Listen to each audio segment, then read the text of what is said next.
सहनाववतो सहनौ भुनक्तो सह वीर्यङ्करवावहै तेजस्विनावधीतमस्तु मा विद्विषावहै। ॐ शान्ति शान्ति शान्तिः।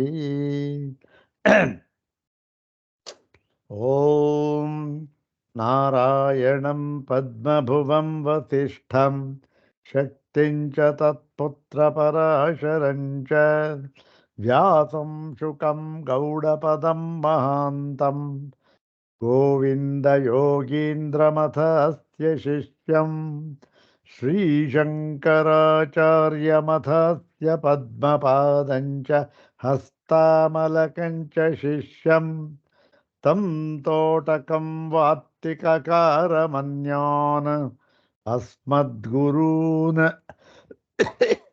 सन्ततमानतोऽस्मि।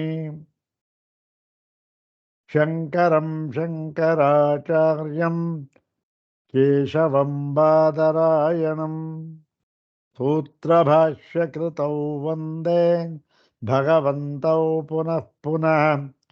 श्रुतिस्मृतिपुराणानाम् आलयं करुणालयं नमामि भगवत्पादं शङ्करं लोकशङ्करं। नमामि भगवत्पादशङ्करं लोकशङ्करम्।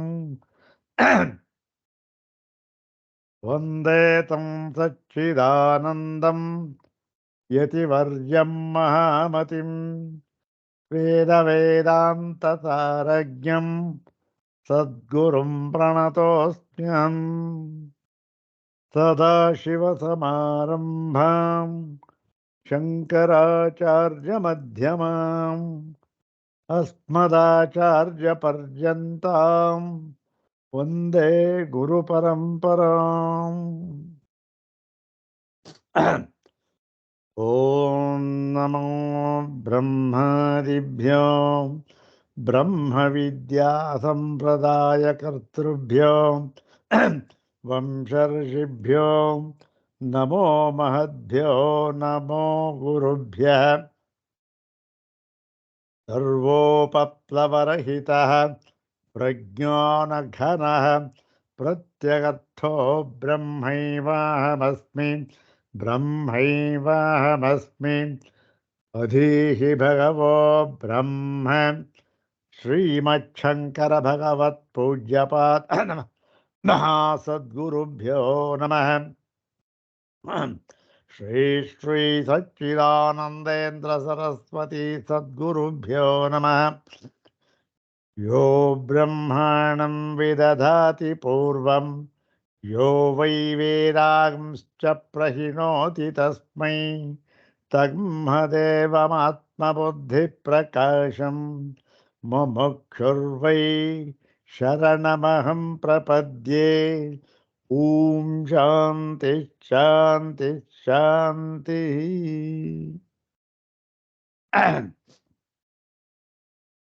अग्रे उपस्थितेभ्यः भवद्भ्यः सर्वेभ्यो जिज्ञासुभ्यः हार्दं सप्रणामं स्वागतं व्याहरामि।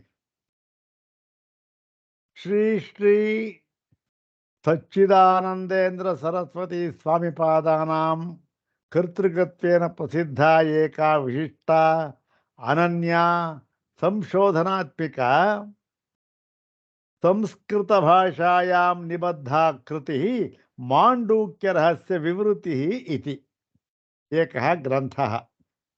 अस्मिन् ग्रन्थे श्रीचरणैः माण्डूक्योपनिषच्छाङ्कर भाष्ये तथैव गौडपादीय कारिका भाष्ये वेदितव्यत्वेन उपनिबद्धाः रहस्यांशाः सुस्पष्टं विस्तरेण अत्र अस्मिन् ग्रन्थे श्रीचरणैः अनावृताः सन्ति। इदानीं तत्र ಚತುರ್ಥೇ ಅಲಾತಶಾಂತಿ ಪ್ರಕರಣೆ ಸಪ್ತಚತ್ವಾರಿಂಶಿ ಕಾರಿಕಾ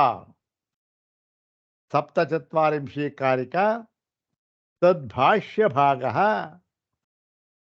ತತ್ರಸ್ಥಃ ರಹಸ್ಯಾಂಶಶ್ಚ ಸರ್ವಃ ಇದಾनीं ವಿಚಾರ್ಯತೆ.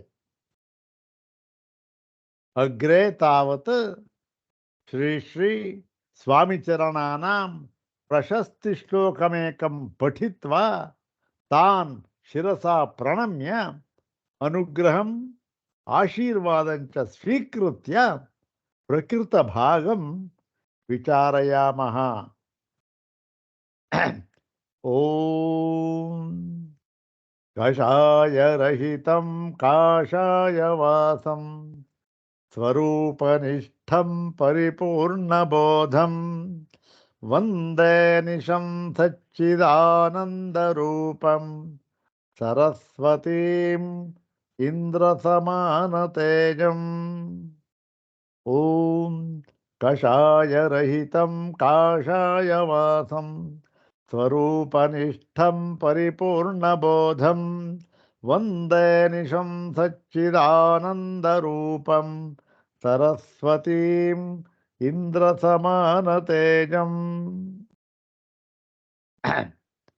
ಅಥ ಶ್ರೀ ಸಚ್ಚಿದಾನಂದೇಂದ್ರ ಸರಸ್ವತಿ ಸ್ವಾಮಿಪಾದೈರ್ವಿರಚಿತಾಯಾಂ ಮಾಂಡೂಕ್ಯ ರಹಸ್ಯ ವಿವೃತೌ ಚತುರ್ಥಂ ಅಲಾತಶಾಂತಿ ಪ್ರಕರಣಂ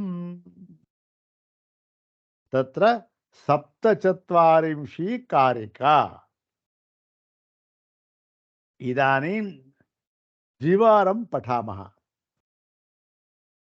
ಓಂ ಋಜುವಕ್ರಾದಿಕಾಭಾಸಂ ಅಲಾತಸ್ಪಂದಿತಂ ಯಥಾ ಗ್ರಹಣಗ್ರಾಹಕಾಭಾಸಂ ವಿಜ್ಞಾನಸ್ಪಂದಿತಂ ತಥಾ. ಓಂ ಋಜುವಕ್ರಾದಿಕಾಭಾಸಂ ಅಲಾತಸ್ಪಂದಿತಂ ಯಥಾ ಗ್ರಹಣಗ್ರಾಹಕಾಭಾಸಂ ವಿಜ್ಞಾನಸ್ಪಂದಿತಂ ತಥಾ. ಇದು 47ನೇ ಕಾರಿಕೆ. ಯಥಾ ತಥಾ, ಒಂದು ಯಥಾ ಅಂತ ಹೇಳಿ ದೃಷ್ಟಾಂತವನ್ನು ಕೊಟ್ಟು ತಥಾ ಅಂತ ಹೇಳಿ ಸಿದ್ಧಾಂತವನ್ನು ಸಾಧನೆ ಮಾಡ್ತಾ ಇದ್ದಾರೆ. ಇದರ ಒಂದು ಪದಗಳ ವಿಭಾಗ ಕ್ರಮವನ್ನು ನೋಡೋಣ. ಬಹಳ ಸುಲಭವಾಗಿದೆ. ರುಜುವಕ್ರಾದಿಕಾಭಾಸಂ ಒಂದೇ ಪದ. ಅಲಾತಸ್ಪಂದಿತಂ ಯಥಾ ಗ್ರಹಣಗ್ರಾಹಕಾಭಾಸಂ ವಿಜ್ಞಾನಸ್ಪಂದಿತಂ ತಥಾ. ಇದು ಪದಗಳ ವಿಭಾಗ ಕ್ರಮ. ಅನ್ವಯ ಕ್ರಮ ನೋಡೋಣ. ಯಥಾ ರುಜುವಕ್ರಾದಿಕಾಭಾಸಂ ಅಲಾತಸ್ಪಂದಿತಂ ತಥಾ ಗ್ರಹಣಗ್ರಾಹಕಾಭಾಸಂ ವಿಜ್ಞಾನಸ್ಪಂದಿತಂ ಅಸ್ತಿ. ಅಸ್ತಿ ಅಂತಕ್ಕಂಥದ್ದು ಎರಡು ಕಡೆಯದು ಸೇರಿಸ್ಕೊಳ್ಬಹುದು. ಯಥಾ ಹೇಗೆ ರುಜುವಕ್ರಾದಿಕಾಭಾಸಂ. ರುಜು ಅಂತಂದ್ರೆ ಏನು? ನೇರವಾಗಿರ್ತಕ್ಕಂಥದ್ದು. ವಕ್ರ ಅಂದರೆ ಡೊಂಕಾಗಿರ್ತಕ್ಕಂಥದ್ದು. ನೇರವಾಗಿರ್ತಕ್ಕಂಥದ್ದು, ಡೊಂಕಾಗಿರ್ತಕ್ಕಂಥದ್ದು, ಮತ್ತು ಹೇಗೋ ತಿರುಗತಕ್ಕಂಥದ್ದು, ಮತ್ತು ಯಾವ್ಯಾವುದೋ ಆಕಾರವನ್ನು ಪಡೆಯತಕ್ಕಂಥದ್ದು ಎಲ್ಲ ತೋರ್ಕೊಳ್ತಾ ಇದೆ. ಏನು ನೋಡಿ, ಒಂದು ಪಂಜು ಅಂತ ಇದೆ. ಅಥವಾ ಈ ದೀಪಾವಳಿ ಹೊತ್ತಿನಲ್ಲಿ ಈ ಸುರುಸುರು ಬತ್ತಿ ಅಂತ ಮಕ್ಕಳು ಹಚ್ಚುತ್ತಾರಲ್ಲ, ಅದನ್ನು ಏನು ಮಾಡ್ತಾರೆ, ಹಚ್ಚಿಬಿಟ್ಟು ಕೈಯ ಸುಮ್ಮನೆ ಹೀಗೆ ಹಾಗೆ ಹಾಗೆ ಹೀಗೆ ತಿರುಗಿಸ್ತಾ ಇರ್ತಾರೆ. ಹೌದು ತಾನೆ? ಆ ತಿರುಗಿಸ್ತಾ ಇದ್ದರೆ ಏನಾಗುತ್ತೆ, ಆ ಕಿಡಿ ಅಂತಕ್ಕಂಥದ್ದು ಯಾವುದು ಇದೆ, ಆ ಉರಿತಾ ಇದೆಯಲ್ಲ, ಅದು ಆ ಅಲಾತ ಅಂತಕ್ಕಂಥದ್ದು ಅದು ಏನಾಗಿದೆ, ಓಹೋ ಅದೇನೆ ಹೀಗೆ ಗುಂಡಿಗೆ ನೇರವಾಗಿ ಮತ್ತು ಸೊಟ್ಟಕ್ಕೆ ಹಾಗೆ ಹೇಗೆ ಹೇಗೆ ನಾವು ಕೈಯಲ್ಲಿ ತಿರುಗಿಸ್ತಾ ಇರ್ತೀವೋ ಆ ಥರ ಆಕಾರವನ್ನು ಪಡೀತಾ ಇರೋ ಹಾಗೆ ನಮಗೆ ಕಾಣ್ತಾ ಇದೆ.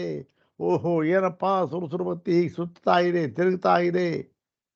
ಯಾಕೆ? ಇದು ಅಲಾತ. ಆ ಸುರುಸುರುಬತ್ತಿ ಏನಾಗಿದೆ, ಅದು ಚಲನಾತ್ಮಕವಾಗಿದೆ. ಹೇಗೆ ಹೇಗೋ ಸುತ್ತಾ ಇದೆ, ಗುಂಡಿಗೆ ಸೊಟ್ಟಿಗೆ ಸುತ್ತಾ ಇದೆ. ಸುತ್ತಾ ಇರೋದನ್ನು ನೋಡಿ ನಾವೇನು ಮಾಡ್ತೇವೆ, ಓಹೋ ನೋಡ್ರಿ ಎಂಥ ಆಕಾರ ಬಂತು, ಇವಾಗ ಗುಂಡಗಿನ ಆಕಾರ ಬಂತು, ಈಗ ಇಂಟು ಆಯಿತು, ಈಗ ಇನ್ನೊಂದು ಆಕಾರ ಬಂತು ಅಂತ ಹೇಳ್ತೇವೆ. ಆದರೆ ವಸ್ತುತಃ ಏನಾಗಿದೆ, ಆ ಒಂದು ಕಿಡಿ ಅಂತಕ್ಕಂಥದ್ದಕ್ಕೆ ಯಾವ ಚಲನೆಯೂ ಇಲ್ಲ. ಅದೇನಾಗಿದೆ, ನಮ್ಮ ಕೈ ಹೇಗೆ ಚಲನೆಗೊಂಡು ಆ ಅಲಾತವನ್ನು ತಿರುಗಿಸ್ತಾ ಇದೆಯೋ ಆ ರೀತಿ ಅದು ತೋರ್ತಾ ಇದೆ ಅಷ್ಟೆ. ಅದಕ್ಕೆ ತಿರುಗ್ತಾ ಇರೋದಕ್ಕೇನು, ಆ ಚಲನೆ ಸ್ಪಂದಿತಂ ಅಂತಕ್ಕಂಥದ್ದು. ಸ್ಪಂದಿತಂ ಅಂತಕ್ಕಂಥದ್ದು ಅದು ಸ್ಪದಿ ಕಿಂಚಿತ್ ಚಲನೆ ಅಂತಕ್ಕಂಥದ್ದು ಧಾತುವಿನಿಂದ ಬಂದಿರತಕ್ಕಂಥದ್ದು. ಸ್ಪದಿ ಕಿಂಚಿತ್ ಚಲನೆ, ತುಂಬ ಅಲ್ಲ, ಸ್ವಲ್ಪ ಏನು ಸ್ವಲ್ಪ ಸ್ವಲ್ಪ ವೈಬ್ರೇಷನ್ ಥರ ಆಗ್ತಾ ಇರ್ತಕ್ಕಂಥದ್ದು ಕಿಂಚಿತ್ ಚಲನೆ. ಸ್ವಲ್ಪ ಸ್ವಲ್ಪ ಓಡ್ತಾ ಇದೆ, ಹೀಗೆ ತಿರುಗ್ತಾ ಇದೆ, ಹಾಗೆ ತಿರುಗ್ತಾ ಇದೆ, ಹಾಗೆ. ಅದೇ ರೀತಿ ಹೇಗೆ ಆ ಕಿಡಿಯು ಹೇಗೆ ತಿರುಗುತ್ತಾ ಇದೆ ಅಲಾತ, ಅದಕ್ಕೆ ತಕ್ಕ ಆಕಾರವನ್ನು ಪಡೆಯುತ್ತಾ ಇದೆಯೋ ಅದೇ ರೀತಿ ಗ್ರಹಣ ಗ್ರಾಹಕಾಭಾಸಂ ಮತ್ತು ಗ್ರಹಣ ಮತ್ತು ಗ್ರಾಹಕ, ವಿಷಯಿ ಮತ್ತು ವಿಷಯ, ಈ ತರಹ ಆಭಾಸ ರೂಪವಾಗಿ ತೋರ್ತಾ ಇರತಕ್ಕಂತಹ ಎಲ್ಲವೂ ಕೂಡ ಇಷ್ಟೇ ತಾನೆ.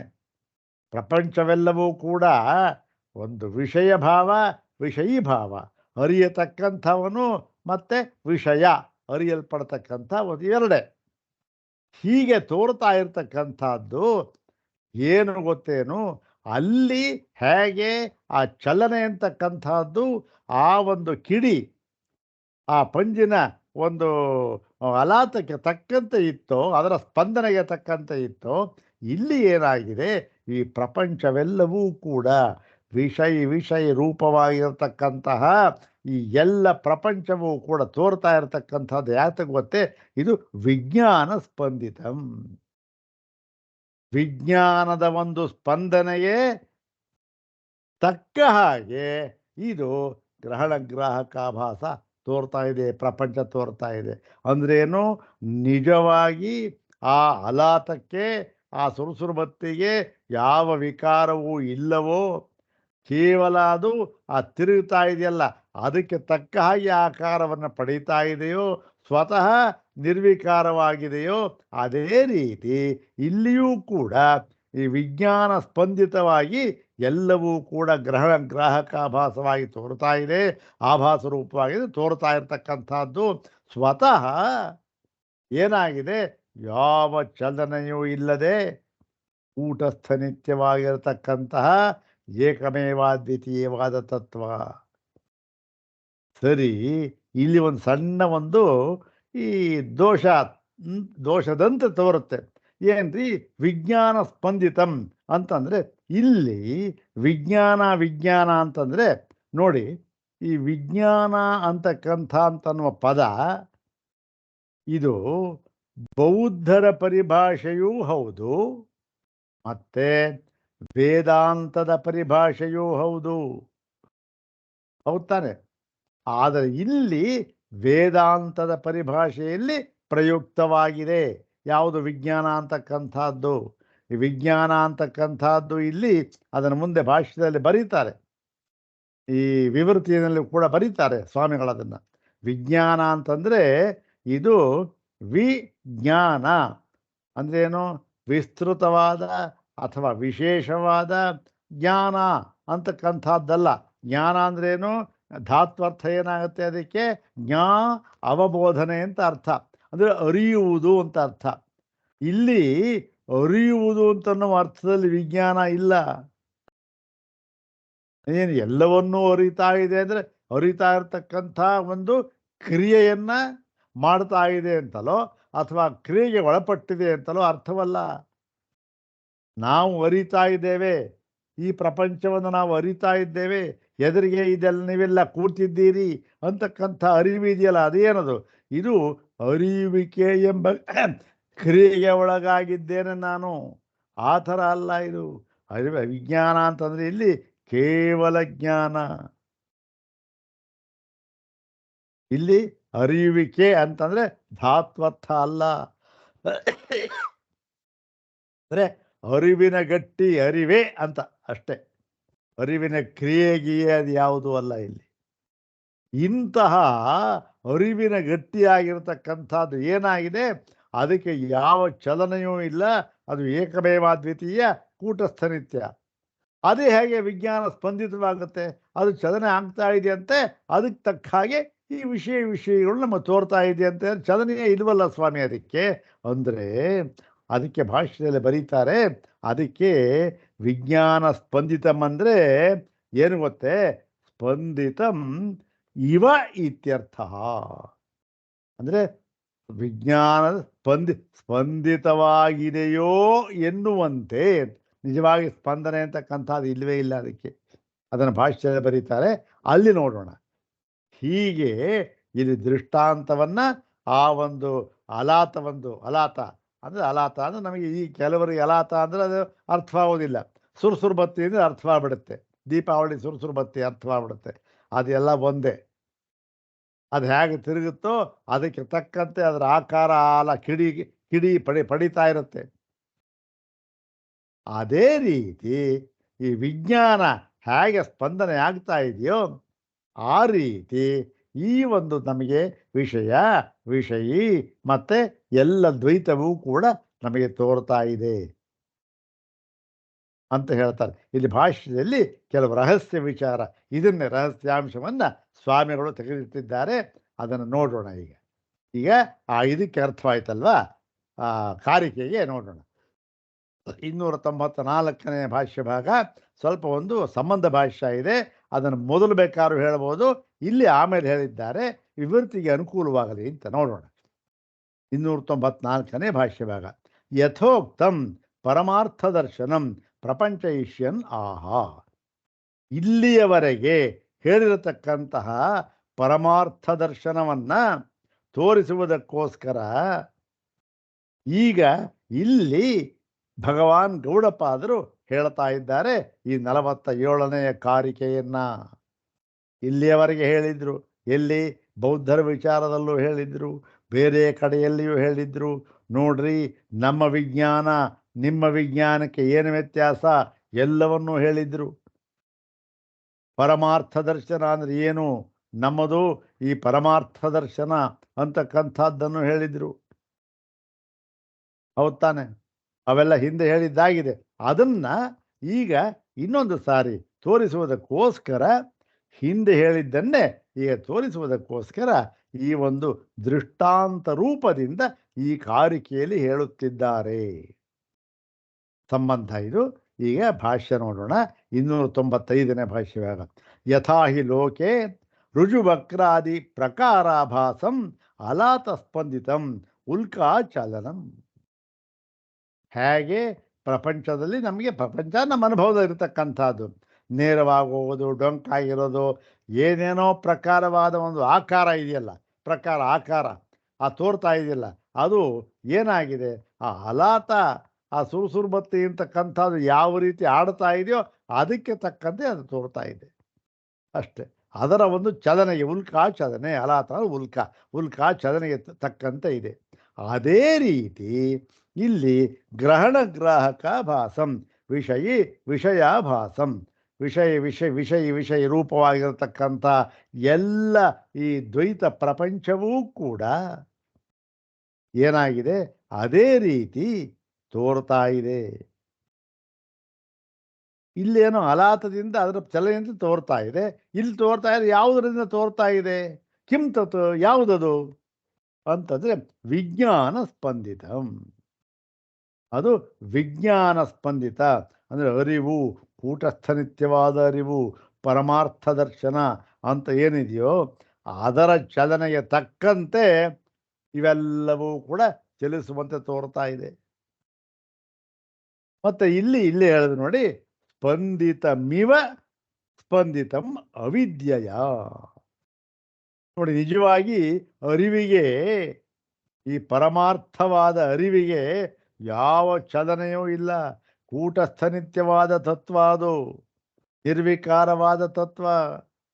ಅದಕ್ಕೆ ಪರಿಣಾಮ ಬದಲಾವಣೆ ಅಂತಕ್ಕಂಥದ್ದು ಇಲ್ಲವೇ ಇಲ್ಲ. ಆದರೂ ಕೂಡ ವಿಜ್ಞಾನ ಸ್ಪಂದಿತ ಅಂತ ಹೇಳಿಬಿಟ್ರಲ್ಲ ಅಂತಂದರೆ, ನಮಗೆ ಸ್ಪಂದಿತ ಮಿವ ಅಂತ ತಿಳ್ಕೊಳ್ಬೇಕು. ಸ್ಪಂದಿತವಾಗಿರುವಂತೆ ಅಂತ ನಮಗೆ ತೋರ್ತಾ ಇದೆ. ಸ್ಪಂದಿತವಾಗಿರುವಂತೆ ಅಂದರೆ ಚಲನೆಗೆ ಒಳಗಾಗಿರುವಂತೆ ತೋರ್ತಾ ಇದೆ ಆ ತತ್ವ, ನಿರ್ವಿಕಾರವಾದ ತತ್ವ. ಏನ್ರಿ ಇದು ನಿರ್ವಿಕಾರವಾದ ತತ್ವ ಚಲನೆಗೆ ಒಳಗಾಗಿರುವಂತೆ ಹೇಗೆ ತೋರ್ತಾ ಇದೆ ಅಂದರೆ ಅವಿದ್ಯೆಯ ಮೂಲಕ್ಕೆ ಬಂತು. ಅಂದರೆ ನಮಗೆ ಆ ಒಂದು ವಿಜ್ಞಾನ ಪರಮಾರ್ಥ ದರ್ಶನದ ಅರಿವು ಯಥಾವತ್ತಾಗಿ ಆಗಿಲ್ಲ. ಅದರ ವಿಚಾರವಾಗಿ ನಮಗೆ ಪೂರ್ಣವಾದ ತಿಳುವಳಿಕೆ ಇಲ್ಲ. ಏನಿದೆ, ಅವಿದ್ಯೆಯಿಂದ ಕೂಡಿದ್ದೇವೆ, ಅದರ ವಿಚಾರ ಸರಿಯಾಗಿ ಗೊತ್ತಿಲ್ಲ. ಆದ್ದರಿಂದ ಅವಿದ್ಯೆಯಿಂದ ಅದು ಅಲುಗಾಡುತ್ತಿರುವಂತೆ ತೋರ್ತಾ ಇದೆ ಅಷ್ಟೆ. ನಿಜವಾಗಿಯೂ ಕೂಡ ಅದು ಅಲುಗಾಡುತ್ತಿಲ್ಲ. ಅವಿದ್ಯೆ ಹೋಯಿತು ಅಂತಂದರೆ ಅದರ ಅಲುಗಾಟವು ಕೂಡ ನಿಂತು ಹೋಯಿತು. ಯಾವ ಅಲುಗಾಟವೂ ಇರೋದಿಲ್ಲ. ಅವಿದ್ಯೆಯಿಂದ ಅಲುಗಾಡುತ್ತಿರುವಂತೆ ತೋರ್ತಾ ಇದೆ ಆ ವಿಜ್ಞಾನ. ಆ ವಿಜ್ಞಾನಕ್ಕೆ ತಕ್ಕಂತೆ ಈ ದ್ವೈತ ಪ್ರಪಂಚವೆಲ್ಲವೂ ಕೂಡ ನಮಗೆ ಹೀಗೆ ತೋರ್ತಾ ಇದೆ. ಅದಕ್ಕೆ ತಕ್ಕಂತೆ ತೋರ್ತಾ ಇದೆ. ಗೊತ್ತಾಯ್ತಲ್ಲೇ? ಇದು ಭಾಗ. ನಹಿ ಅಚಲಸ್ಯ ವಿಜ್ಞಾನಸ್ಯ ಸ್ಪಂದನಂ ಅಸ್ತಿ. ಹೀಗೆ ಅಚಲವಾಗಿ ಕೂಟಸ್ಥನಿತ್ಯವಾಗಿರತಕ್ಕಂತಹ ಪರಮಾರ್ಥವಾಗಿರತಕ್ಕಂತಹ ವಿಜ್ಞಾನಕ್ಕೆ, ಅರಿವಿನ ಗಟ್ಟಿ ಅಂತಕ್ಕಂಥದ್ದಕ್ಕೆ ಸ್ಪಂದನ ಅಂತಕ್ಕಂಥದ್ದು ಇರೋದಿಲ್ಲ.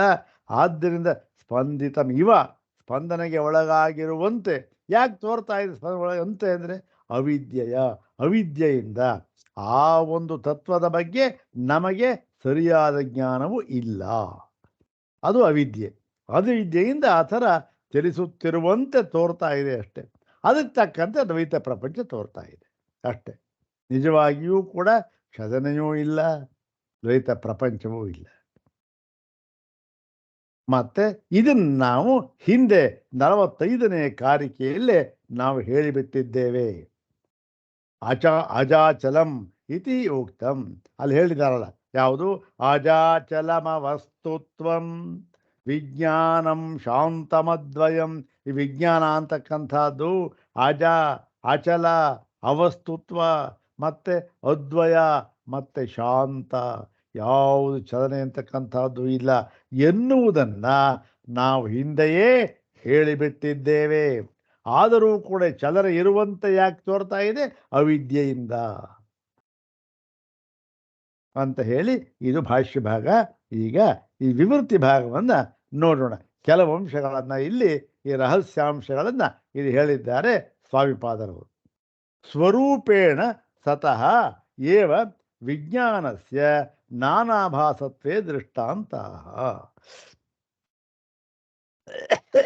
ಇಲ್ಲಿ ಸ್ವರೂಪದಿಂದ ಅಂದರೆ ಯಾವ ಚಲನೆಯೂ ಇಲ್ಲದೆ ತಾನಾಗಿ ಇರುವುದು ಈ ವಿಜ್ಞಾನ ಸ್ವರೂಪ. ಇಂತಹ ವಿಜ್ಞಾನವು ನಾನಾಭಾಸತ್ವೇ ಅಂದರೆ ಬಗೆ ಬಗೆಯಾಗಿ ಈ ಆಕಾರದಿಂದ ಆ ಆಕಾರದಿಂದ ತೋರ್ತಾ ಇರತಕ್ಕಂಥದ್ದಕ್ಕೆ ಏನು ದೃಷ್ಟಾಂತವನ್ನು ಹೇಳ್ತಾ ಇದ್ದಾರೆ.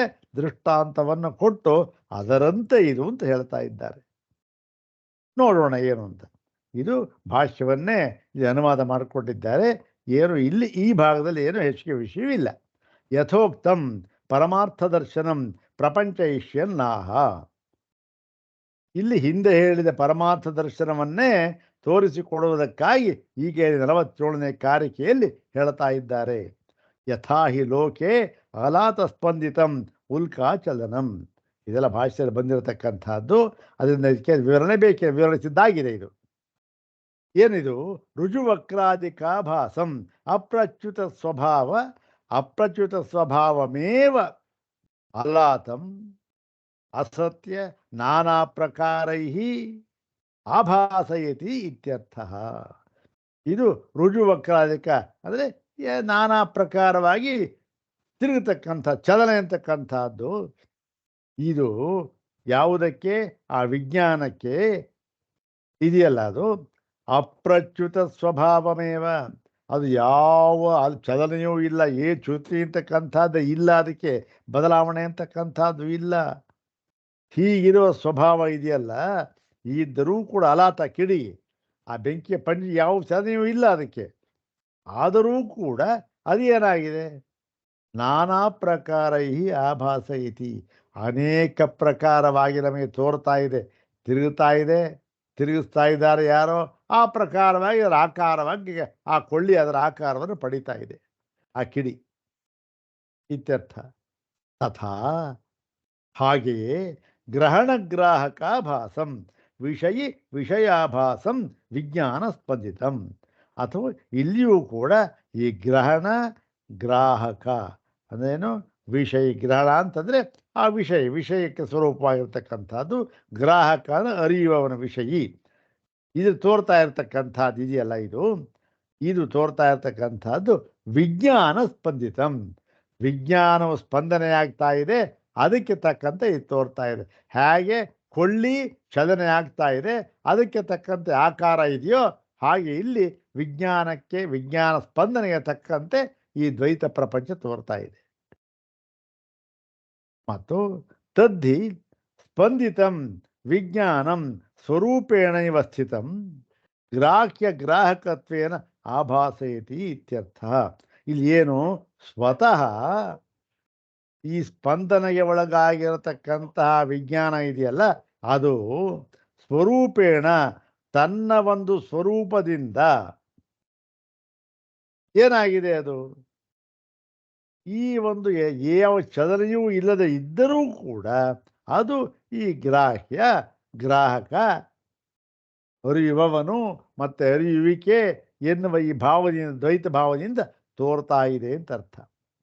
ತಚ್ಚ ವಿಜ್ಞಾನ ಸ್ಪಂದಿತಂ ಅವಿದ್ಯಾಕೃತಮೇವ ನ ವಸ್ತು ಸತ್. ಹೀಗೆ ಈ ವಿಜ್ಞಾನದ ಸ್ಪಂದನೆ ಅಂತ ಇದೆಯಲ್ಲ, ವಿಜ್ಞಾನಕ್ಕೆ ಸ್ಪಂದನೆ ಏನಾದರೂ ಉಂಟೇನ್ರಿ? ಅದು ಕೂಟಸ್ಥನಿತ್ಯವಾದದ್ದು. ಇದು ಯಾರ ವಿಜ್ಞಾನ? ಇದು ವೇದಾಂತಿಗಳು ಹೇಳ್ತಕ್ಕಂಥ ವಿಜ್ಞಾನ, ಬೌದ್ಧರ ವಿಜ್ಞಾನವಲ್ಲ. ಇದು ಇಂತಹ ಯಾವ ಚಲನೆಯೂ ಇಲ್ಲದೆ ಇರತಕ್ಕಂತಹ ಈ ಒಂದು ವಿಜ್ಞಾನ ಇದೆಯಲ್ಲ, ಇದು ಸ್ಪಂದಿತಮಿವ, ಏನು ಚಲಿಸುವಂತೆ ನಮಗೆ ಭಾಸವಾಗ್ತಾ ಇದೆ. ಯಾಕೆ ಭಾಸವಾಗ್ತಾ ಇದೆ ಅಂದರೆ ಅದರ ಬಗ್ಗೆ ನಮಗೆ ಸರಿಯಾದ ತಿಳುವಳಿಕೆ ಇಲ್ಲ. ಅದರ ಬಗ್ಗೆ ನಮಗೆ ಇರತಕ್ಕಂಥದ್ದು ಅವಿದ್ಯೆ, ಸರಿಯಾದ ತಿಳುವಳಿಕೆ ಇಲ್ಲ. ಆದ್ದರಿಂದ ಅದು ತೋರ್ತಾ ಇದೆ, ಸ್ಪಂದಿಸುವಂತೆ ತೋರ್ತಾ ಇದೆ ಅಷ್ಟೆ, ಅವಿದ್ಯೆಯಿಂದ. ಮತ್ತು ಮಾಯೆಯ ಏವ ಹಿ ಚಿತ್ತರೂಪೇಣ ಜಾಯತೆ ವಿಜ್ಞಾನಂ. ಹೀಗೆ ಈ ಅವಿದ್ಯೆಯಿಂದ ಏನಾಗಿದೆ? ಅವಿದ್ಯೆಯ ಕಾರ್ಯ ಮಾಯಾ. ಅಂದರೆ ಏನು? ಯಾವುದು ನಿಜವಾಗಿ ಇಲ್ಲವೋ ಆ ಇಲ್ಲದೆ ಇರುವುದನ್ನು ಇರುವಂತೆ ತೋರಿಸತಕ್ಕಂಥದ್ದಕ್ಕೆ ಹೆಸರು ಮಾಯಾ ಅಂತ ಹೆಸರು. ನಿಜವಾಗಿ ಇಲ್ಲ ಹಾಗೆ, ಮತ್ತು ಹಾಗಿರುವಂತೆ ತೋರಿಸ್ತಾ ಇದೆ ನಮಗಷ್ಟೇ, ಅದಕ್ಕೆ ಮಾಯಾ ಅಂತ ಹೆಸರು. ಇಂತಹ ಈ ಮಾಯೆ ಇದೆಯಲ್ಲ, ಇದು ಯಾವುದಿದು? ಅವಿದ್ಯಾ ಕಾರ್ಯವಾಗಿರತಕ್ಕಂತಹ ಇದು ಚಿತ್ತರೂಪೇಣ ಜಾಯತೆ ವಿಜ್ಞಾನಂ. ಇದು ಚಿತ್ತರೂಪದಿಂದ, ನಮ್ಮ ಮನೋರೂಪದಿಂದ ಏನು ಇದು ತೋರ್ಕೊಳ್ತಾ ಇದು ಸ್ಪಂದನೆಗೆ ಒಳಗಾಗಿದೆ. ನಹಿ ಅಚಲಸ್ಯ ವಿಜ್ಞಾನಸ್ಯ ವಸ್ತುಕೃತಂ ಚಲನಂ ಸಂಭವತಿ. ನಿಜವಾಗಿ ನೋಡಿದರೆ ವಿಜ್ಞಾನ ಅಂತಕ್ಕಂಥದ್ದು ಅಚಲ, ಕೂಟಸ್ಥ. ಇಂತಹ ಕೂಟಸ್ಥ ನಿತ್ಯವಾದ ಅಚಲವಾದ ವಿಜ್ಞಾನಕ್ಕೆ ವಸ್ತುಕೃತಂ ನಿಜವಾಗಿಯೂ ಕೂಡ ಚಲನೆ ಅಂತಕ್ಕಂಥದ್ದು ನ ಸಂಭವತಿ, ಅದು ಇರುವುದಿಲ್ಲ. ಇದು ಅಜಾಚಲಂ. ಅದೇ ಒಂದು ಕಾರ್ಯಕ್ಕೆ ಅಜಾಚಲಮ ವಸ್ತುತ್ವಂ ವಿಜ್ಞಾನಂ ಶಾಂತಮದ್ವಯಂ ಅಂತ ಹಿಂದೆ ಹೇಳಿದಲ್ಲ, ಅದು ಹಿಂದೆ ಹೇಳಿದ್ದಾಗಿದೆ. ಇತಿ ಉಕ್ತಂ ಅಂದ್ಬಿಟ್ಟು ಮುಂದೆ ಹೇಳ್ತಾ ಇದ್ದಾರೆ, ವಿಜ್ಞಾನಸ್ಯ ಸ್ಪಂದನಂ ನ ಪರಮಾರ್ಥ. ಈ ವಿಜ್ಞಾನದ ಸ್ಪಂದನೆ ಇದೆಯಲ್ಲ, ಅದು ಪರಮಾರ್ಥವಲ್ಲ. ಏನ್ರಿ, ವಿಜ್ಞಾನ ಸ್ಪಂದನೆ ಎಲ್ಲಾರ ಉಂಟಾ? ನೀವೇ ಹೇಳಿದ್ರಿ ಕೂಟಸ್ಥ ನಿತ್ಯ ಶಾಂತ ಅಂತ ಹಿಂದೆ. ಅಜಾಚರಮವಸ್ತುತ್ವಂ ವಿಜ್ಞಾನಂ ಶಾಂತಮದ್ವಯಂ ಅಂತ ಹೇಳಿದ್ರಿ. ಅಂದರೆ ನೋಡಪ್ಪ, ಇದು ಪರಮಾರ್ಥವಲ್ಲ, ಇದು ಅವಿದ್ಯೆಯಿಂದ ನಿನಗೆ ಹಾಗೆ ತೋರ್ತಾ ಇದೆ ಅಷ್ಟೆ. ಏನು, ಚದನೆಗೆ ಒಳಗಾಗಿರುವಂತೆ ತೋರ್ತಾ ಇದೆ. ನೋಡಿ ಇಲ್ಲಿ ಹೇಳ್ತಾ ಇದ್ದಾರೆ, ಏತು ವಿಜ್ಞಾನ ಸ್ವರೂಪಮಸ್ಯಾಪಿ ವಿಜ್ಞಾನ ಸ್ವರೂಪಸ್ಯಾಪಿ ಸ್ವಾಭಾವಿಕಂ ಸ್ಪಂದನಮಿಚ್ಛಂತಿ ಸ್ವತಂತ್ರ ಕಾಚಿತ್ ಸ್ಪಂದನ ಶಕ್ತಿರಸ್ತಿ ವಿಜ್ಞಾನ ರೂಪಸ್ಯ ಪರಮಾತ್ಮನಃ ಇತಿ ವದಂತಹ. ಈ ವಿಜ್ಞಾನ ರೂಪವಾಗಿರತಕ್ಕಂತಹ ಪರಮಾತ್ಮನಿಗೆ ಏನು ಸ್ವಾಭಾವಿಕವಾಗಿ ಅಂದರೆ ಸ್ವಭಾವದಿಂದಲೇ ಅವನಿಗೆ ಸ್ಪಂದನ ಶಕ್ತಿ ಇದೆ. ಯಾವುದು ಬೇರೆ ಬೇಕಾಗಿಲ್ಲ ಅವನಿಗೆ, ಸ್ವತಃ ಸ್ವಭಾವದಿಂದಲೇ ಅವನಿಗೆ ಸ್ಪಂದನ ಶಕ್ತಿ ಇದೆ. ಹೇಗೆ ಅಗ್ನಿಗೆ ಸ್ವಭಾವದಿಂದಲೇ ಸುಡುವ ಶಕ್ತಿ ಇದೆಯೋ, ಹಾಗೆ ಈ ವಿಜ್ಞಾನ ರೂಪಿಯಾದ ಪರಮಾತ್ಮನಿಗೆ ಸ್ವತಃ ಸ್ಪಂದನ ಶಕ್ತಿ ಇದೆ ಅವನಿಗೆ. ಮತ್ತೆ ಇದೇನಾಗಿದೆ, ಇದು ಸ್ವತಂತ್ರವಾಗಿದೆ, ಬೇರೆ ಯಾವ ಶಕ್ತಿಯೂ ಬೇಕಿಲ್ಲ ಇದಕ್ಕೆ, ಅವನ ಸ್ವಭಾವ ಇದು ಅಂತ ಕೆಲವರು ವಾದ ಮಾಡುತ್ತಿದ್ದಾರೆ. ಇದು ಪೂರ್ವ ಪಕ್ಷ. ಕೆಲವರು ವಾದ ಮಾಡ್ತಾ ಇದ್ದಾರೆ, ಏನ್ರಿ ಸ್ಪಂದನ ಅಂತಕ್ಕಂಥದ್ದು ಅವನಿಗೆ ಆ ಶಕ್ತಿ ಇದೆ, ಯಾರು ಪರಮಾತ್ಮ ಸರ್ವಶಕ್ತ. ಇವೆಲ್ಲವೂ ಕೂಡ ಏನು, ಅಧ್ಯಾರೋಪ ದೃಷ್ಟಿಯಿಂದ ಹೇಳಿದ ಮಾತು ಅಷ್ಟೇ, ಪರಮಾರ್ಥವಾಗಿ ಅಲ್ಲ. ಸರ್ವಶಕ್ತನೂ ಅಲ್ಲ, ಸರ್ವಜ್ಞನೂ ಅಲ್ಲ, ಎಂತಹವನೂ ಅಲ್ಲ. ಏನು ಹೇಳಿದರೂ ಕೂಡ ಅದೇನದು, ಅದೆಲ್ಲ ಕೂಡ ಅಧ್ಯಾರೋಪ ದೃಷ್ಟಿಯಿಂದ ಹೇಳಿದ ಮಾತು ಅಷ್ಟೇ. ಹೀಗೆ ಹೇಳ್ತಕ್ಕಂಥವರು ತೇ ಭ್ರಾಂತಾಹ, ಅವರು ಭ್ರಾಂತರಾಗಿದ್ದಾರೆ. ತಥಾ ಹಿ ಸ್ಪಂದಮಾನಸ್ಯ ವಿಜ್ಞಾನಸ್ಯ ಸ್ಪಂದಿತಂ ಸಸಾಕ್ಷಿಕಂ ನಿಸ್ಸಾಕ್ಷಿಕಂ ವಾ ಭವೇತ್. ಅವ್ರು ಹೀಗೆ ಹೇಳ್ತಾರಲ್ಲ, ಹೀಗೆ ಹೇಳ್ತಾ ಇರ್ತಕ್ಕಂಥದ್ದವ್ರಿಗೆ ಅವರು ಇದನ್ನು ಹೇಳಬೇಕಾಗತ್ತೆ. ಏನು ಹೇಳಬೇಕಾಗತ್ತೆ, ಈ ವಿಜ್ಞಾನ ಸ್ಪಂದನೆಗೆ ಒಳಗಾಗುತ್ತೆ, ಅದು ಸ್ವಭಾವ, ಅದಕ್ಕೆ ಆ ಶಕ್ತಿ ಇದೆ ಅಂತ ಹೇಳ್ತಾ ಇದ್ದಾರಲ್ಲ, ಇದಕ್ಕೆ ಇನ್ನೊಂದು ಸಾಕ್ಷಿ ಅಂತಕ್ಕಂಥದ್ದು ಇದೆಯಾ, ಅಲ್ಲ ಇಲ್ವಾ? ಯಾಕೆಂದರೆ ಅದು ಸ್ಪಂದನೆ ಆಗ್ತಾ ಇದೆ, ಅದಕ್ಕೆ ಆ ಶಕ್ತಿ ಇದೆ, ಅದು ಅದರ ಸ್ವಭಾವ ಅಂತ ಹೇಳೋದಕ್ಕೆ ಆ ಹೇಳ್ತಕ್ಕಂಥ ಸಾಕ್ಷಿ ಒಬ್ಬ ಇದ್ದಾನ ಅಥವಾ ಇಲ್ವಾ? ಅವ್ರು ಇನ್ನೊಬ್ಬ ಸಾಕ್ಷಿ ಇದಾನ ಇಲ್ವಾ ಅಂತ ಯೋಚನೆ ಮಾಡಿದ್ರೆ, ತತ್ರ ನೋಡಿ, ನಿಸ್ಸಾಕ್ಷಿಕೆ ಸ್ಪಂದಿತೆ ಪ್ರಮಾಣ ಭಾವ. ಅದಕ್ಕೆ ಯಾವ ಒಂದು ಸಾಕ್ಷಿಯೂ ಕೂಡ ಇಲ್ಲ ಎನ್ನುವುದಕ್ಕೆ ಯಾವ ಪ್ರಮಾಣವೂ ಇಲ್ಲ. ಯಾವುದಕ್ಕೆ? ಆ ಪರಮಾತ್ಮನಿಗೂ ಕೂಡ ಈ ಒಂದು ಸ್ಪಂದನ ಶಕ್ತಿ ಇದೆ ಎಂಬುದಾಗಿ ಹೇಳುವುದಕ್ಕೆ ಇನ್ನೊಬ್ಬ ಸಾಕ್ಷಿ ಇದ್ದಾನೆ ಎನ್ನುವುದಕ್ಕೆ ಯಾವ ಪ್ರಮಾಣವೂ ಇಲ್ಲ, ಯಾವ ಉಪನಿಷತ್ತು ಹೇಳ್ತಾ ಇಲ್ಲ. ಇವನಿಗೆ ಇನ್ನೊಬ್ಬ ಪ್ರಮಾಣ ಇದ್ದಾನೆ, ಸಾಕ್ಷಿ ಇದ್ದಾನೆ ಅಂತ ಹೇಳ್ತಕ್ಕೆ ಯಾವ ಪ್ರಮಾಣವೂ ಇಲ್ಲ. ಹೋಗಲಿ, ಸಸಾಕ್ಷಿಕೆ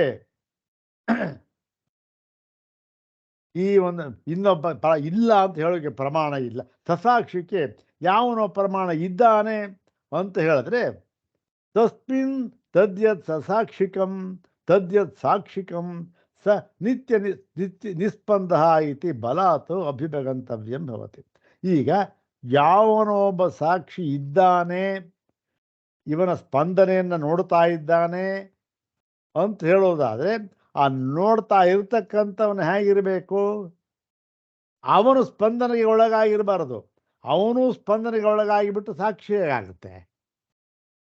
ಇವನನ್ನು ನೋಡಬೇಕಾದ್ರೆ, ಇವನ ಸ್ಪಂದನೆಯನ್ನು ನೋಡಬೇಕಾದ್ರೆ ಅವನು ನಿಸ್ಪಂದನವಾಗಿರ್ಬೇಕು. ಅವನು ಯಾವ ವಿಕಾರವೂ ಇಲ್ಲದೆ ಇರೋ ಅವನು ಸಾಕ್ಷ್ಯ ಇರಬೇಕು. ಹೌದು ತಾನೆ? ಹಾಗಾದರೆ ಅದಕ್ಕೆ ಅದಕ್ಕೂ ಕೂಡ ಯಾವ ಪ್ರಮಾಣವೂ ಇಲ್ಲ. ಯಾತಕ್ಕೆ? ಈ ಒಂದು ಪರಮಾತ್ಮ ಅಂತ ಏನಿದೆ ಅದು ಅಂತ್ಯಂ ಪ್ರಮಾಣ. ಅದೇ ಅದಕ್ಕೆ ಯಾವ ಪ್ರಮಾಣವೂ ಇಲ್ಲ. ಅದನ್ನು ಬೆಳಗತಕ್ಕಂತಹ ಇನ್ನೊಂದು ವಸ್ತು ಅಂತಕ್ಕಂಥದ್ದು ಇಲ್ಲ ಅಂತಕ್ಕಂಥದ್ದು ಎಲ್ಲ ಉಪನಿಷತ್ ಸಂದೇಶ. ಮತ್ತು ಈ ಒಂದು ನಚ ಕೂಟಸ್ಥನಿತ್ಯಸ್ಯ ಸರ್ವಸಾಕ್ಷಿಣಃ ವಿಜ್ಞಾನಸ್ಯ ಸ್ಪಂದಿತಂ ಉತ್ಪ್ರೇಕ್ಷಿತಮಪಿ ಪಾರ್ಯತೆ. ಹೀಗಿರುವಾಗ ಕೂಟಸ್ಥನಿತ್ಯವಾಗಿರತಕ್ಕಂತಹ ಎಲ್ಲದಕ್ಕೂ ಸಾಕ್ಷಿಯಾಗಿರ್ತಕ್ಕಂತಹ ಎಲ್ಲದಕ್ಕೂ ಸಾಕ್ಷಿಯಾಗಿರ್ತಕ್ಕಂತಹ ಅಂತ ಹೇಳಿದ್ದರಿಂದ ಏನಾಯಿತು? ಇದು ಯಾವ ವಿಕಾರವೂ ಇಲ್ಲ, ಎಲ್ಲ ವಿಕಾರಗಳಿಗೂ ಕೂಡ ಸಾಕ್ಷಿಯಾಗಿದೆ ಇದು. ಅಂದ್ರೆ ಏನು? ಸ್ವತಃ ನಿರ್ವಿಕಾರವಾಗಿರಬೇಕು, ಆಗ್ತಾನೆ ಸಾಕ್ಷಿಯಾಗಿರೋದಕ್ಕೆ ಸಾಧ್ಯ. ಇಲ್ಲದೆ ಅದು ಹೇಗೆ ಸಾಧ್ಯ? ಒಬ್ಬ ಸ್ಟೇಷನ್ ಮಾಸ್ಟ್ರು ಅವನು ಯಥಾವತ್ತ ನಿರ್ವಿಕಾರನ ಇರಬೇಕು, ಆಗ್ತಾನೆ ಈ ಟ್ರೈನ್ ಬಂತು ಆ ಟ್ರೈನ್ ಹೋಯ್ತು ಅನ್ನೋಕ್ಕೆ ಸಾಧ್ಯ. ಅವನು ಕೂಡ ಟ್ರೈನ್ ಜೊತೆ ಓಡಾಡ್ತಾ ಇದ್ದರೆ ಹೇಗೆ ಸಾಧ್ಯ ಆಗುತ್ತೆ? ಆದ್ದರಿಂದ ಇಂತಹ ಅವನ ಸಾಕ್ಷಿ ಸ್ವರೂಪವು ಇದಕ್ಕೆ ಸ್ಪಂದನೆ ಉಂಟಾಗುತ್ತೆ, ಇದಕ್ಕೂ ಕೂಡ ಚಲನೆ ಉಂಟಾಗುತ್ತೆ ಅಂತಕ್ಕಂಥದ್ದನ್ನು ಉತ್ಪ್ರೇಕ್ಷೆ ಮಾಡುವುದಕ್ಕೆ ಸಾಧ್ಯವಿಲ್ಲ. ಯಾವ ರೀತಿಯಿಂದಲೂ ಸಾಧ್ಯವಿಲ್ಲ. ಇದು ಇದು ಕೂಟಸ್ಥನಿತ್ಯವೇ. ನ ಚ ನಿರವಯವಸ್ಯ ಏಕಸ್ಯೈವ ಕೂಟಸ್ಥ ಸಾಕ್ಷಿರೂಪತ್ವಂ ತತ್ ಸಾಕ್ಷ್ಯ ಸ್ಪಂದನಶೀಲತ್ವಂಚ ಇತಿ ಅಂಶದ್ವಯಂ ಯುಗಪತ್ ಉಪಪದ್ಯತೆ. ಈಗ ಒಂದೇ ತತ್ವಕ್ಕೆ ಇದು ನಿರವಯವಾಗಿದೆ, ಮತ್ತೆ ಏಕರೂಪವಾಗಿದೆ, ಕೂಟಸ್ಥವಾಗಿದೆ, ಸಾಕ್ಷಿರೂಪವಾಗಿದೆ ಅಂತಲೂ ಹೇಳಿ, ಸಾಕ್ಷಿರೂಪ ಅಂದ್ರೇನು? ಯಾವ ಸ್ಪಂದನೆಯೂ ಇಲ್ಲ ಅಂತಲೂ ಹೇಳಿ, ಓಹ್ ಇಲ್ಲ ಇದು ವಿಜ್ಞಾನ ಸ್ಪಂದಿತ, ಇದಕ್ಕೆ ಸ್ಪಂದನೆ ಇದೆ ಅಂತ ಹೇಳೋದು ವಿರುದ್ಧವಾದ ಅಂಶ ಆಯಿತು. ಒಟ್ಟಿಗೆ ಇವೆರಡೂ ಇರುವುದಕ್ಕೆ ಸಾಧ್ಯವೇ ಇಲ್ಲ. ಅವರು ಓಡ್ತಾನೂ ಇದ್ದಾನೆ, ನಿಂತೂ ಇದ್ದಾರೆ ಅಂತ ಹೇಗಾಗತ್ತೆ? ಎರಡು ಒಂದೇ ಕಾಲದಲ್ಲಿ ಹೇಗೆ ಸಾಧ್ಯ? ಒಂದು ಕಾಲದಲ್ಲಿ ನಿಂತಿರಬೇಕು, ಇಲ್ಲ ಓಡ್ತಾ ಇರಬೇಕಷ್ಟೆ. ಬೇರೆ ಬೇರೆ ಕಾಲದಲ್ಲಿ ಸಾಧ್ಯ. ಓಡ್ತಾ ಇರ್ತಾನೆ, ನಿಂತಿರ್ತಾನೆ. ಒಂದೇ ಕಾಲದಲ್ಲಿ ಸಾಧ್ಯವಿಲ್ಲ. ಮತ್ತು ಇದಕ್ಕೆ ಶ್ರುತಿಯೂ ಕೂಡ ಇದೆ. ಶ್ರುತಯಶ್ಚ ಭವತಿ, ಶ್ರುತಿಗಳೂ ಕೂಡ ಇದೆ. ನಿಷ್ಕಲಂ ನಿಷ್ಕ್ರಿಯಂ ಶಾಂತಂ ನಿರವದ್ಯಂ ನಿರಂಜನಂ ಅಮೃತಸ್ಯ ಪರಂ ಸೇತುಂ ದಗ್ಧೇಂಧನಮಿವ ಅನಲಂ ಅಂತಕ್ಕ ಶ್ವೇತಾಶ್ವತರ ವಾಕ್ಯ. ಮತ್ತು ಸವಾಕ್ಯಾಭ್ಯಂತರೋಕ್ಯಜ ಮುಂಡಕ ವಾಕ್ಯ. ಸವಾಯೇಷ ಮಹಾನಜ ಆತ್ಮ ಅಜರಃ ಅಮರಃ ಅಮೃತಃ ಅಭಯಃ ಬ್ರಹ್ಮ. ಇವೆಲ್ಲವೂ ಕೂಡ ಕೂಟಸ್ಥನಿತ್ಯವಾಗಿರತಕ್ಕಂತಹ ಪರಮಾತ್ಮನನ್ನು ಹೇಳ್ತಾ ಇದೆ. ಯಾವ ಚದನೆಯೂ ಇಲ್ಲದ ಕೂಟಸ್ಥನಿತ್ಯವಾದ ಪರಮಾತ್ಮ, ಚದನೆಯುಳ್ಳ ಪರಮಾತ್ಮ ಅಂತ ಎಲ್ಲೂ ಹೇಳಿಲ್ಲ. ಇತ್ಯಾದಿ. ತಸ್ಮಾತ್ ನಾಸ್ತಿ ಪಾರಮಾರ್ಥಿಕಿ ಸ್ವತಂತ್ರ ಸ್ಪಂದಶಕ್ತಿ ವಿಜ್ಞಾನ ಸ್ವರೂಪಸ್ಯ ಆತ್ಮನಃ. ಆದ್ದರಿಂದ ಯಾವ ಒಂದು ಸ್ವತಂತ್ರವಾದ ಸ್ಪಂದಶಕ್ತಿಯೂ ಕೂಡ ಪರಮಾರ್ಥವಾಗಿ ಈ ವಿಜ್ಞಾನ ಸ್ವರೂಪದ ಆತ್ಮನೇ ಇಲ್ಲ, ಪರಮಾರ್ಥವಾಗಿ ಇಲ್ಲ. ಮತ್ತೆ ಈ ಅವಿದ್ಯಾತ್ಮಕವಾಗಿ ಇರಬಹುದು, ಪರಮಾರ್ಥವಾಗಿ ಇಲ್ಲ. ನಿಮ್ಮ ಅವಿದ್ಯೆ ತೋರ್ತಾ ಏನು ಬೇಕಾದ್ರೂ ತೋರ್ಬೋದು, ಇರಬಹುದು, ಪರಮಾರ್ಥವಾಗಿ ಇಲ್ಲ.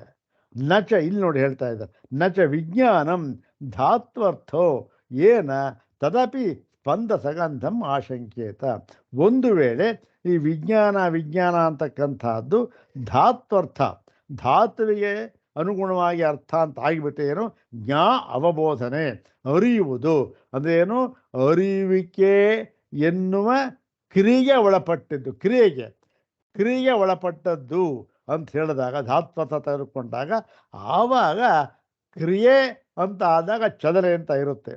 ಧಾತ್ವರ್ಥ ತೆಗೆದುಕೊಂಡಾಗ ಚಲನೆ ಅಂತ ನಾವು ಆಗ್ಬೋದು, ಆದರೆ ಧಾತ್ವರ್ಥವನ್ನು ಇಲ್ಲಿ ತೆಗೆದುಕೊಂಡಿಲ್ಲ. ಇದು ಧಾತ್ವರ್ಥ ಅಲ್ಲ. ವಿಜ್ಞಾನ ಅಂದರೆ ಜ್ಞಾ ಅವಬೋಧನೆ ಅಂತಕ್ಕಂಥ ಅರ್ಥದಿಂದ ನಿಷ್ಪನ್ನವಾಗಿರ್ತಕ್ಕಂಥದ್ದಲ್ಲ. ಇದು ಅಲ್ಲವೇ ಅಲ್ಲ, ಕೇವಲ ಅರಿವಿನ ಗಟ್ಟಿ ಅಷ್ಟೆ. ಯಾ ಪುನಃ ಮಾಯಿಕ ಜಗಜ್ಜನ್ಮ ಸ್ಥಿತಿ ಪ್ರಳಯ ವ್ಯಪೇಕ್ಷಾ ಶಕ್ತಿ ಬ್ರಹ್ಮಣ ಸಾ ಅಸ್ಮಾಭಿ ಅಪಿ ಅಂಗೀಕ್ರಿಯತೆ ಏವ. ಮತ್ತು ಇಂತಹ ಒಂದು ಧಾತ್ವರ್ಥ ತೆಗೆದುಕೊಂಡಿಲ್ಲ, ಕೇವಲ ಅರಿವಿನ ಗಟ್ಟಿ, ಇವನಿಗೆ ಯಾವ ಸ್ಪಂದನೆಯೂ ಇಲ್ಲ. ಆದರೂ ಕೂಡ ಮಾಯೆಯಿಂದ, ಅವಿದ್ಯಾಕೃತವಾಗಿರತಕ್ಕಂಥ ಮಾಯೆಯಿಂದ ಈ ಜಗತ್ತಿದೆ, ಅದಕ್ಕೆ ಜನ್ಮ ಇದೆ, ಸ್ಥಿತಿ ಇದೆ, ಪ್ರಳಯ ಇದೆ, ಮತ್ತು ಇವೆಲ್ಲವನ್ನು ಮಾಡತಕ್ಕಂಥ ಶಕ್ತಿ ಈ ಒಂದು ಬ್ರಹ್ಮಕ್ಕೆ ಇದೆ ಅಂತೆಲ್ಲ ನೀವು ಹೇಳಿದ್ರೆ ಇದು ಏನು ಮಾಯಿಕವಾಗಿ, ಆವಿದ್ಯಕವಾಗಿ ಇದೆ ಅಂತ ನೀವು ಹೇಳೋದಾದರೆ ಆಗ ನಾವು ಅದನ್ನು ಒಪ್ಕೊಳ್ತೇವೆ. ಹೌದು, ಅವಿದ್ಯಾ ದೃಷ್ಟಿಯಿಂದ ನೋಡಿದಾಗ ನಮಗೆ ಯಥಾರ್ಥವಾದ ಒಂದು ಪರಮಾತ್ಮನ ಜ್ಞಾನ ಇಲ್ಲದೆ ಇರುವಾಗ ಇವೆಲ್ಲ ಆಗುತ್ತೆ. ಹೌದ್ರಿ, ಪರಮಾತ್ಮ ಸರ್ವಶಕ್ತ, ಅವನು ಜಗತ್ತಿನ ಸೃಷ್ಟಿನೂ ಮಾಡ್ತಾನೆ, ಸ್ಥಿತಿನೂ ಮಾಡ್ತಾನೆ, ಪ್ರಳಯವನ್ನು ತನ್ನಲ್ಲಿ ಸೇರಿಸ್ಕೊಂಡು ಬಿಡ್ತಾನೆ, ಎಲ್ಲದಕ್ಕೂ ಶಕ್ತ ಅವನು ಅಂತೆಲ್ಲ ನಾವೇನೇನೋ ಹೇಳ್ತೇವೆ. ಯಾವಾಗ ಅವಿದ್ಯಾವಂತರಾಗಿರುವಾಗ ಅಷ್ಟೆ. ಅದನ್ನು ಹೇಳಿದ ಅವಿದ್ಯೆಯಿಂದ ಕೂಡಿರುವಾಗ ಇವೆಲ್ಲ ಇದೆ ಅಂತ ಹೇಳಿದ್ರೆ ನಾವು ಅದನ್ನು ಒಪ್ತೇವೆ. ವೇದಾಂತಗಳಾದ ನಾವು ಕೂಡ ಅದನ್ನು ಒಪ್ತೇವೆ. ಅವಿದ್ಯಾ ದೃಷ್ಟಿ ಇದು ಮಾಯಿಕವಾದ ದೃಷ್ಟಿ. ಆದರೆ ಪರಮಾರ್ಥವಾಗಿ ಇದೆ ಅಂತ ನೀವು ಹೇಳಿದ್ರೆ ನಾವು ಒಪ್ಪೋದಿಲ್ಲ ಅಷ್ಟೆ ಅಂಥೇಳಿ ಇದಕ್ಕೆ ಒಂದು ಉದಾಹರಣೆಯನ್ನು ಕೊಡ್ತಾ ಇದ್ದಾರೆ. ಪರಾಸ್ಯ ಶಕ್ತಿರ್ ವಿವಿಧೈವ ಶ್ರೂಯತೆ ಅಂತ ಶ್ವೇತರ ವಾಕ್ಯ. ಸ್ವಾಭಾವಿಕಿ ಜ್ಞಾನಬಲ ಕ್ರಿಯಾಚ ಅಂತಕ್ಕಂಥದ್ದು ಇದು. ಪರಾಸ್ಯ ಶಕ್ತಿ ವಿವಿಧೈವ ಶ್ರೂಯತೆ, ಇವನ ಶಕ್ತಿ ವಿಧವಾಗಿ ನಮಗೆ ತೋರ್ತಾ ಇರೋ ಶಕ್ತಿ ಯಾವುದನ್ನು ಶಕ್ತಿ ವಿಧವಾಗಿ ತೋರ್ತಾ ಇರತಕ್ಕಂಥದ್ದು ಎಲ್ಲವೂ ಕೂಡ ಮಾಯಿಕವಾಗಿ ಅಷ್ಟೇ. ವಿಧವೂ ಇಲ್ಲ, ಎಂಥದ್ದು ಇಲ್ಲ, ಶಕ್ತಿಯೂ ಇಲ್ಲ, ಏನು ಕೇವಲ ಏಕಮೇವ ದ್ವಿತೀಯ.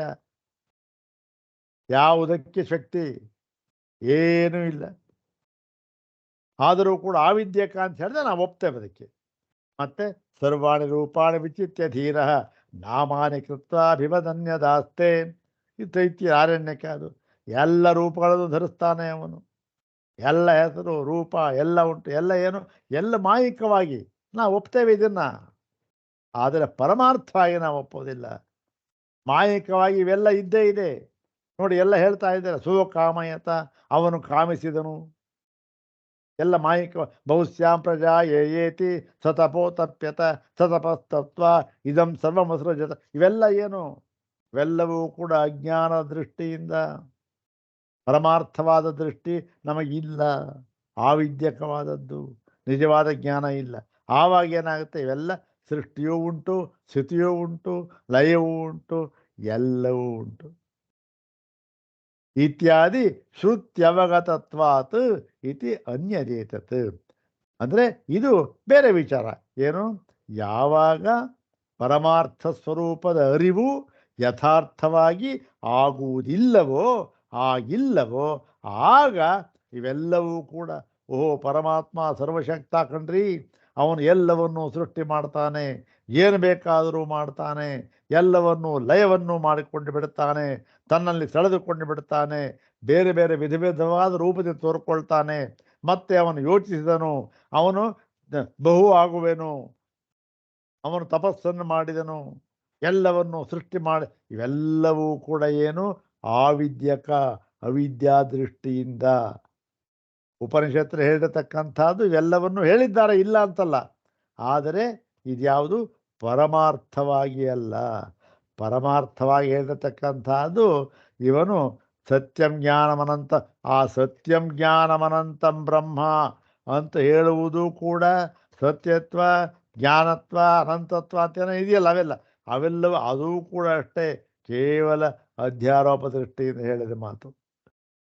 ಅದನ್ನು ಭಾಷ್ಯದಲ್ಲಿ ಬರೆದಿದ್ದಾರೆ ತೈತ್ತಿರೀಯದಲ್ಲಿ. ಇರಲಿ. ಇದು ತಸ್ಮಾತ್ ವಿಜ್ಞಾನ ಸ್ಪಂದಿತಮಿತಿ ಸ್ಪಂದಿತಮಿವ ಸ್ಪಂದಿತಂ ಅವಿದ್ಯೆಯ ಇತ್ಯೇವ ಅರ್ಥ ಅತ್ರ ಅವಗಂತವ್ಯ. ಆದ್ದರಿಂದ ಇಲ್ಲಿ ವಿಜ್ಞಾನ ಸ್ಪಂದಿತ ಅಂತ ಹೇಳಿದ್ದಾರಲ್ಲ, ಅದು ನಾವು ಅದನ್ನು ಹೇಗೆ ಅರ್ಥ ಮಾಡ್ಕೊಳ್ಬೇಕು ಅಂದರೆ ಸ್ಪಂದಿತಮಿವ ಅಂದರೆ ಸ್ಪಂದನೆಗೆ ಒಳಗಾಗಿರುವಂತೆ. ಅದು ನಿಜವಾಗಿ ಇಲ್ಲ, ಸ್ಪಂದನೆಗೆ ಒಳಗಾಗಿರುವಂತೆ ಅಂತ ನಾವು ತಿಳ್ಕೊಳ್ಬೇಕು. ಮತ್ತು ಯಾತಕ್ಕೆ ಸ್ಪಂದಿತಂ ಇವ, ಸ್ಪಂದಿತವಾಗಿ ಅವಿದ್ಯೆ ಸ್ಪಂದಿತವಾಗಿದೆ ಅಂತ ತೋರ್ತಾ ಇರ್ತಕ್ಕಂಥದ್ದು ಯಾವುದರಿಂದ? ಅವಿದ್ಯೆಯ ಏವ. ಅಂದರೆ ಅದರ ವಿಚಾರವಾಗಿ ನಮಗೆ ಪರಿಪೂರ್ಣ ಜ್ಞಾನವಾಗಿಲ್ಲ. ಆದ್ದರಿಂದ ನಾವು ಅವಿದ್ಯೆಯಿಂದ ಹೀಗೆ ಓಹೋ ಸ್ಪಂದನೆಗೆ ಒಳಗಾಗಿದೆ ಅಂತ ನಾವು ಹೇಳ್ತಾ ಇದ್ದೇವೆ ಅಷ್ಟೇ. ನಿಜವಾಗಿ ಯಾವ ಸ್ಪಂದನೆಯೂ ಇಲ್ಲ. ಕೇವಲ ಅವಿದ್ಯಾ ದೃಷ್ಟಿಯಲ್ಲಿ ಹೇಳ್ತಕ್ಕಂತಹ ಮಾತು ಇದು ಅಂತಕ್ಕಂಥದ್ದನ್ನು ಇಲ್ಲಿ ಭಾಗದಲ್ಲಿ ಹೇಳಿದ್ದಾರೆ. ಮುಂದಿನ ಭಾಗದಲ್ಲಿ ನೋಡೋಣ. ಓಂ ಶಾಂತಿ ಶಾಂತಿ ಶಾಂತಿ. ಓಂ ತತ್ಸತ್.